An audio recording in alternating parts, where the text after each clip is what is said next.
दोस्तों, क्या आप जानते हैं कि काला पानी की सज़ा क्या होती है और ये कब दी जाती है? आज हम आपको बताते हैं कि काला पानी क्या है और इसकी सज़ा कब और क्यों दी जाती है, और साथ ही हम आपको ये भी बताएंगे उसका अंग्रेजों से और हमारे देश की आज़ादी से क्या ताल्लुक है। इन सभी विषय पर आज हम आपको इस एपिसोड के माध्यम से जानकारी देंगे। काला पानी की सज़ा, जिसका नाम सुनकर अच्छों की रूह कांप जाती है। अगर आप किसी ऑफिस में काम कर रहे हो तो आपने अपने बॉस या मुखिया से अक्सर ये शब्द सुने होंगे कि अगर अच्छे से काम न किया तो काला पानी भेज देंगे। इससे एक बात स्पष्ट है कि काला पानी की सजा बेहद ही खौफनाक और भयानक सजा है। दरअसल काला पानी शब्द ही खौफ का पर्याय है, वो इसीलिए क्योंकि काला पानी की सजा को बेहद ही खौफनाक माना जाता है। काला पानी जेल, जिसे सेलुलर जेल के नाम से भी जाना जाता है। अब आपके दिमाग में ये सवाल आ रहा होगा कि आखिर इसे सेलुलर जेल क्यों कहा जाता है? तो ऐसा इसीलिए क्योंकि काला पानी जेल भारत से हजारों किलोमीटर की दूरी पर आज के अंडमान निकोबार की राजधानी पोर्ट ब्लेयर में बनी थी, जहां चारों ओर पानी ही पानी था। दरअसल इस जेल में भारत की आजादी की लड़ाई में हिस्सा लेने वाले स्वतंत्रता सेनानियों को सजा देकर भेजा जाता था। यहाँ कैदियों को बेड़ियों में जकड़ कर रखा जाता था। चारों ओर समुद्र का पानी होने की वजह से कोई भी कैदी यहाँ से भागने में कामयाब नहीं हो पाता था। ये पूरा क्षेत्र बंगाल की खाड़ी के तहत आता था। यहाँ कैदियों को आम लोगों से दूर रखने का प्रावधान था और उन कैदियों को कड़ी से कड़ी यातनाएं दी जाती थी। माना जाता था कि जो भी यहाँ जाएगा वो यहाँ से कभी वापस नहीं आ पाएगा, लिहाजा इसे काला पानी की संज्ञा दी गई थी। 19वीं सदी में जब स्वतंत्रता संग्राम ने जोर पकड़ा तो इसके साथ ही कैदियों की संख्या भी यहाँ बढ़ती गई। इस जेल को बनवाने का विचार अंग्रेजों के मन में साल 1857 की क्रांति के बाद आया था। वो स्वतंत्रता की लड़ाई लड़ने वालों को ऐसी जगह भेजना चाहते थे जहां उनको घोर यातनाएं दी जा सके और वो वहां से चाहने के बावजूद भाग ना सके। दरअसल वो उनका हौसला तोड़ना चाहते थे। यहाँ रहने वाले क्रांतिकारियों या यूं कह लीजिए कि कैदियों को घोर यातनाएं दी जाती थी। उनको हथकड़ी बेड़ियों में बांध कर रखा जाता था। उनसे हर रोज 30 पाउंड नारियल और सरसों का तेल पेरने का काम लिया जाता था। अगर कोई ऐसा ना करता या इसका विरोध करता था तो उसे बुरी तरह पीटा जाता था।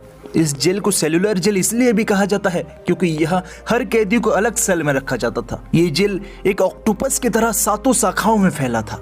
कैदियों को अलग अलग सेल में रखे जाने का मकसद ये था कि वो भारत की आजादी को लेकर किसी भी तरह की कोई योजना ना बना सके। कैदियों को अकेले और अलग रखने का एक मकसद ये भी था कि कैदी अकेले रहते रहते अकेलेपन से इतने त्रस्त हो जाएं कि किसी भी तरह की बगावत की बात उनके दिमाग के भीतर न आए। दोस्तों, आपको बता दें कि इस जेल का निर्माण कार्य साल 1896 में शुरू हुआ और ये जेल साल 1906 में बनकर तैयार हो गया। यानी इस विराट जेल को बनाने के लिए उस समय 10 साल का वक्त लगा था।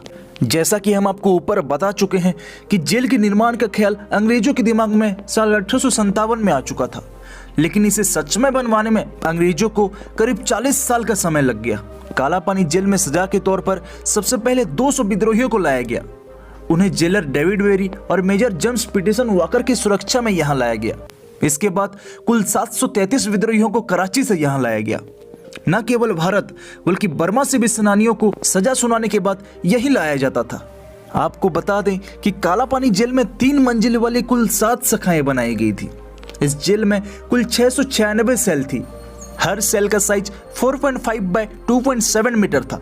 यानी लंबाई में तो ये 4.5 मीटर था, लेकिन चौड़ाई में ये सिर्फ 2.7 मीटर था। इसमें सोने के लिए कोई अलग से रूम नहीं था। कैदी उसी सेल में खाना भी खाते थे, उसी सेल में सोते भी थे और वहीं अपना टॉयलेट भी किया करते थे। 3 मीटर की ऊंचाई पर खिड़कियां लगी हुई थी। यानी अगर कोई कैदी जेल से निकलना चाहे तो वो आसानी से निकल तो सकता है, लेकिन दिक्कत ये थी कि जेल के चारों ओर पानी भरा होने की वजह से वो यहाँ से भाग नहीं सकता था। एक अनुमान से यह पता चलता है कि उस वक्त इस जेल को बनाए जाने में करीब 5,17,000 रुपए की लागत आई थी। इसका मुख्य भवन लाल ईंटों से बनाया गया। इसके साथ ही इस भवन में जो ईंटें लगी थी वो भारत की नहीं बल्कि बर्मा से लाई गई थी, जिसे आज के समय में म्यांमार के नाम से जाना जाता है। इस ऐतिहासिक जेल को 7 भागों में बांटा गया था, जिसे 7 विंग्स कहा जाता था, और इसके बीचों बीच एक मुख्य टावर बनाया गया था। इस जेल की पूरी संरचना एक साइकिल के पहिए के समान दिखती थी। इसका हर एक भाग सेंट्रल टावर से जुड़ा हुआ था और इसी सेंट्रल टावर में उस जेल के पहरेदार कैदियों पर निगरानी रखते थे और इस टावर में एक अलार्म भी लगाया गया था। जेल के सभी 7 भाग 3 मंजिला इमारत थे जो इस तरह से बनाए गए थे जिससे कि एक भाग के सामने का हिस्सा दूसरे के पिछले हिस्से को फेस करता था, जिससे कि एक भाग में रहने वाले कैदी बगल के किसी भी भाग को ना तो देख सकते हैं और ना ही किसी से बात कर सकते हैं। इस जेल के एक सेल में सिर्फ एक ही कैदी को रखा जाता था, जिससे कि वो अन्य कैदियों से संचार नहीं कर सकता था। सेल में एकांत कारावास की इस विशेषता की वजह से इस जेल का नाम सेलुलर जेल पड़ा। बता दें कि इस जेल में बटुकेश्वर दत्त और प्रसिद्ध वीर सावरकर जैसे महान भारतीय स्वतंत्रता सेनानियों को उस समय कैद किया गया था। इस जेल में द्वितीय विश्व युद्ध के दौरान 1942 में जापानी सैनिकों द्वारा कब्जा कर लिया गया और इस जेल में कई ब्रिटिश सैनिकों को कैदी भी बनाया गया। इस जेल से कैदियों ने भागने की बहुत कोशिश की, लेकिन वो अपनी मंशा में कामयाब नहीं हो सके। आपको जानकर आश्चर्य होगा कि एक बार यहाँ 238 कैदियों ने भागने की कोशिश की थी, लेकिन उन्हें पकड़ लिया गया। उनमें से एक कैदी ने तो आत्महत्या कर ली और बाकी सब पकड़े गए। जेल अधीक्षक वाकर ने उसी वक्त भागने के जुर्म में 87 लोगों को फांसी पर लटकाने का आदेश दे दिया। आज से करीब 90 साल पहले सन 1930 में देश की आजादी की लड़ाई लड़ रहे क्रांतिकारी भगत सिंह के सहयोगी महावीर सिंह ने यहाँ अत्याचार के खिलाफ भूख हड़ताल शुरू की थी। जेल प्रशासन उन पर सख्त हो गया। जेल के कर्मचारियों ने उन्हें जबरन दूध पिला दिया। दूध जैसे ही उनके पेट के भीतर गया, उनकी मौत हो गई। इसके बाद उनके शव को एक पत्थर में बांधकर उन्हें समुद्र में फेंक दिया गया। तब महात्मा गांधी ने इसमें हस्तक्षेप किया।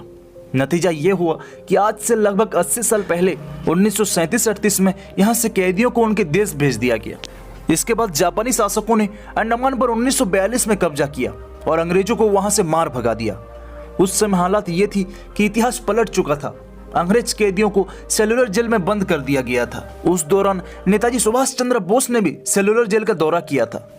इस जेल में जो 7 भाग थे, उनमें से 2 भागों को जापानियों ने उसी वक्त नष्ट कर दिया था। सेकेंड वर्ल्ड वॉर के खत्म होने के बाद साल 1945 में यहाँ फिर से अंग्रेजों ने अपना कब्जा कर लिया। आपको बता दें कि भारत को आजादी मिलने के बाद 2 और शाखाओं को ध्वस्त कर दिया गया। शेष बची 3 शाखाओं और टावर को 1969 में राष्ट्रीय स्मारक घोषित कर दिया गया।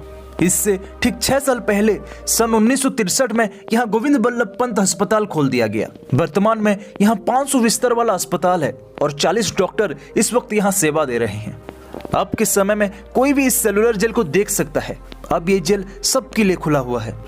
अगर आप यहाँ फिल्म की शूटिंग करना चाहते हैं तो फिर फिल्म की शूटिंग के लिए 10,000 रुपये हर रोज चार्ज किया जाता था, लेकिन इसके लिए आपको पहले से इजाजत लेनी पड़ेगी। आपको बता दें कि सेलुलर जेल में ही 1996 में बनी मलयालम फिल्म काला पानी की शूटिंग भी हुई थी और इस फिल्म को लोगों ने बहुत प्यार दिया था। दोस्तों, उम्मीद करता हूं कि आपको ये जानकारी जरूर पसंद आई होगी। भारत में मौजूद ऐसे ही जगहों के बारे में जानने के लिए चैनल को तुरंत सब्सक्राइब करें और वीडियो पसंद आई तो वीडियो को लाइक एंड शेयर करना बिल्कुल ना भूलें।